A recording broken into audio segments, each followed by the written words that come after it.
ይስጥልኝ ውድና ተከበራችሁ የቻናሌ ቤተሰቦች በሙሉ እንዴት ቆያችሁልን? ይህ የትረካ ሰዓት ነው። የትረካ ሰዓት ያልተነበበው አንባቢ አቶ ነጋሽ ባልቻ፣ ጸሐፊ አንዷለም አራጌ። በትረካ አዘጋጅ ያቀረብኩላችሁ ምናልሽ ረታ ነኝ። ያልተነበበው አንባቢ ክፍል 7 የንስሩ በረራ ምዕራፍ 1 የነብር ጭራ መርህ። የነጋሽ ተቀዳሚ ዓላማው ድህነትን ማሸነፍ ቢሆንም ድህነትን እያሸነፈ ሲመጣ የህልም አድማሱም እየሰፋ መጣ። በስራ ዓለም እየጠለቀ ሲመጣ የተወዳዳሪነት ሐሳቡ እየጨመረ መጣ። ከቀደሙት ባለሀብቶች የሚቀስመው ነገርም እንዲሁ ከፍ አለ። እርግጥ በኋላ ላይ ስማቸው በንግዱ ማህበረሰብ ብቻ ሳይሆን በአጠቃላይ በከተማው ነዋሪ እንዲሁም በመንግስት ዘንድም ታዋቂ የሆኑት እንደ አቶ ሁነኛው መራ፣ አቶ ሞላ ማሩ፣ አቶ ፈረደ ዘሪሁንና እንደ አቶ ነጋ ቦንገር ያሉ ነጋዴዎች ቢኖሩም እንደ አቶ በቀለ ሞላ ስማቸው ዳር እስከ ዳር የናኘ አልነበር።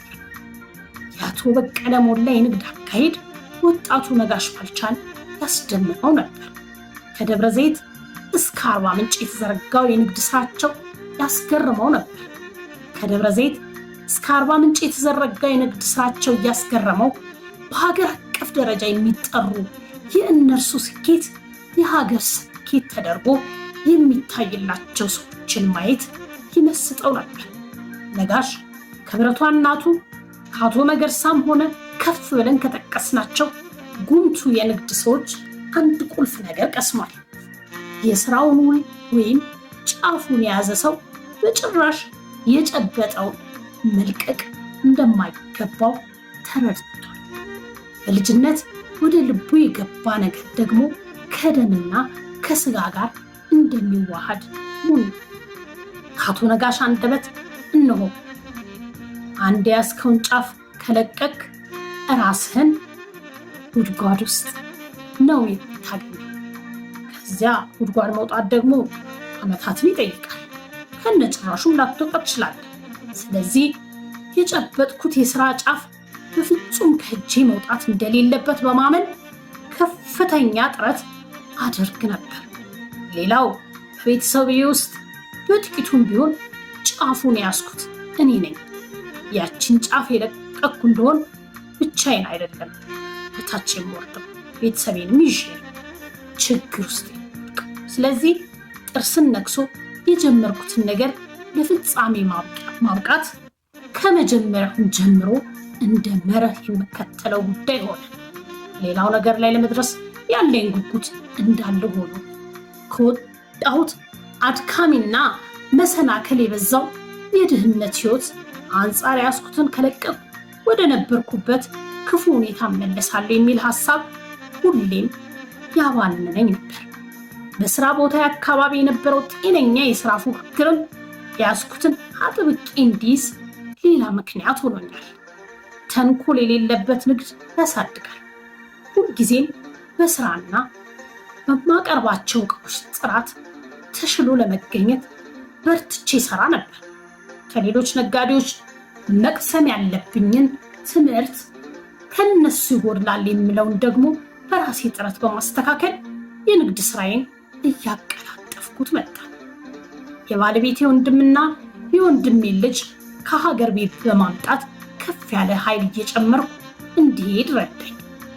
የነጋሽ የእድገት መሰረቶች ብዙ ንጣፎች ሊኖሩት ይችላል። አዛውንቱ ነጋሽ ለዓመታት ተፈትነው ካለፉ መርሆች ውስጥ ስራን አክብሮና ትኩረት ሰጥቶ እስከ መጨረሻው መፋለም እንደ ትልቅ ወይም አንኳር የስኬት መርህ አድርጎ ይቆጥረው ነበር። የነብርን ጭራ ይዙ ከያዙም አይለቁ እንዲሉ መሆኑ ነው። በነጋዴ ዘንድ በአመዛኙ ምንም ጊዜ ቢሆን አለኝ ወይም በቃኝ የሚባል ነገር የለም። ምክንያቱም በየዕለቱ የማደግ ፍላጎቱ አለ፣ ውድድሩ አለ። ሁሌም ከባንክ ጋር የተያዘ የምትሰራው ስራ ይኖራል። ማቆሙም እንዲሁ ሁሉም ተደማምሮ እንድትተጋ ያደርጋል። በተለይ እንደ ነጋሽ ባልቻ በችጋር ረመጥ ተጠብሶ ለውጤት የበቃ ሰው ሁልጊዜም እንደባነነ ነው። ነጋሽ የቤተሰቡ ፍላጎት ማሟላት የጀመረው የራሱ ንግድ ከጀመረ ከ3 ዓመት በኋላ ነበር። ነጋሽ የራሱ ሱቅ የጀመረው በ1962 ዓመተ ምህረት ላይ ነበር። መጀመሪያ ላይ የሚይዘው ሸሚዝ፣ ሹራብ፣ ጫማ፣ የአዋቂ ልብሶችና ሌሎችንም ነበር። ብዙም ሳይቆይ በዚያው ዓመት የንግድ ሕይወቱ ዋና መሰረትና መለያው የሆነውን የሕፃናት ልብስ መስራት ጀመረ።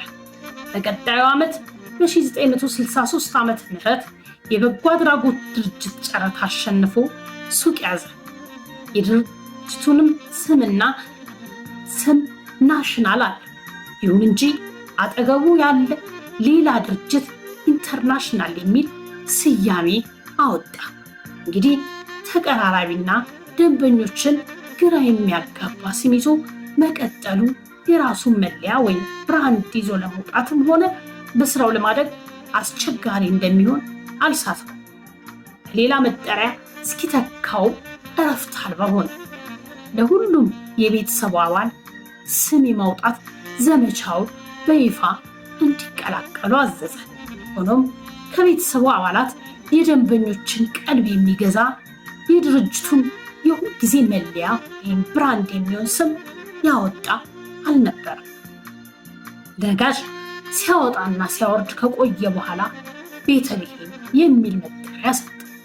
ይህን ደራሲ ጨምሮ ብዙዎች በዚህኛው ዘመን ቤተልሔም የሚለው ስም ስንሰማው የአቶ ነጋሽ የአንደኛዋ ሴት ልጅ ስም ይሆናል፣ ድርጅቱም ለእርሷ ማስታወሻ እንዲሆን የተሰጠ ስም ይሆናል የሚል ግምት ነበረ።